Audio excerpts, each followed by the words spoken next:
السلام علیکم ورحمۃ اللہ وبرکاتہ۔ نحمدہ ونصلی علی رسولہ الکریم، اما بعد۔ محترم ناظرین و سامعین، ایک صحابی نے سوال کیا ہے کہ نماز مسافر یعنی مسافر کی نماز اس سلسلے میں وضاحت فرمائیں۔ سفر موجب تخفیف۔ اسلام نے جن چیزوں کو تخفیف اور سہولیت کا سبب قرار دیا ہے ان میں ایک سفر بھی ہے۔ سفر کی وجہ سے آدمی کو طرح طرح کی مشقتوں کا سامنا کرنا پڑتا ہے۔ اب اگر سفر میں بھی وہی سب احکامات جاری رہیں جو مقیم ہونے کی حالت میں جاری رہتے ہیں تو اس سے یقیناً تنگی پیش آئے گی۔ اس لیے لوگوں کی ضروریات کا خیال رکھتے ہوئے شریعت نے مسافرین کو مختلف سہولتیں دی ہیں تاکہ آسانی کے ساتھ وہ حقوق اللہ ادا کر سکیں۔ انہی سہولیات میں سے ایک سہولت نماز میں تخفیف بھی ہے۔ سفر کے دوران 4 رکعت والی نماز کو صرف 2 رکعت پڑھنے کا حکم ہے۔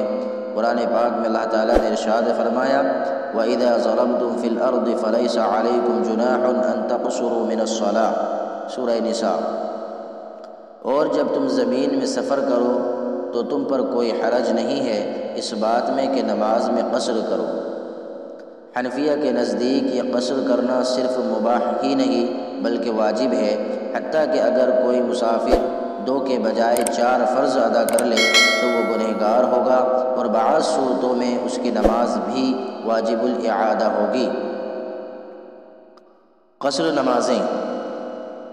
جو شخص اپنے وطن سے تقریباً 82.5 کلومیٹر سفر کے ارادے سے نکلے تو اس کے لیے دوران سفر جب تک بھی وہ مسافر رہے 4 رکعت والی فرض نمازوں میں قصر کرنا یعنی 4 کے بجائے 2 رکعت پڑھنا لازم ہے۔ فجر، مغرب اور وتر میں سفر کے دوران بھی قصر کا حکم نہیں ہے، ان کا حکم سفر اور اقامت دونوں حالتوں میں یکساں ہے۔ دوران سفر سنتوں کا حکم۔ مسافر کی 2 حالتیں ہیں، ایک تو یہ کہ عملی طور پر وہ سفر میں ہے، مثلا ٹرین چل رہی ہے یا گاڑی سے سفر کر رہا ہے، جا رہا ہے۔ اس بے اطمینانی کی حالت میں سنتیں اور نوافل چھوڑنے کی مطلقاً اجازت ہے۔ اس وقت صرف فرض اور واجب پر اکتفا کرنے میں کوئی حرج نہیں ہے۔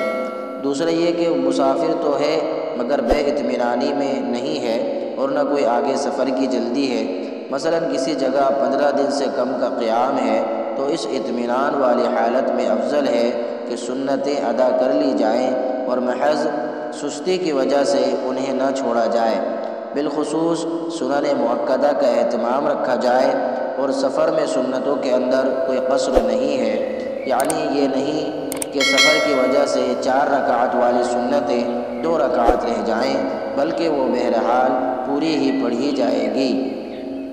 اللہ تعالی ہم سب کو عمل کی توفیق عطا فرمائے، آمین۔